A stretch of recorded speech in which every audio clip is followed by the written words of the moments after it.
حاج، يا حاج، كنت عاوز اقول لك حاجة يا حاج. استر يا رب، مدام اتجلت عاوزاك في حاجة يا حاج، دي ميجيش منها غير المصايب. جرى ايه يا حاج؟ بتبرطم تقول ايه؟ متسمعني كده يا اخويا.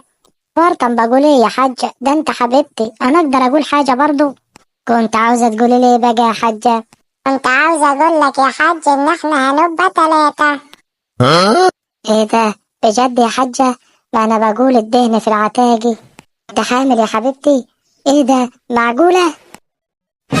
عامل ازاي يا راجل؟ انت اتهبل؟ الراجل اتهبل على كبر ولا ايه؟ الله، امال ايه يا ولية 3 دي؟ يا راجل انا اقصد ان احنا هنبقى 3 عشان هتيجي تقعد معانا. يا شيخة حسبي الله ونعم الوكيل فيك انت وامك.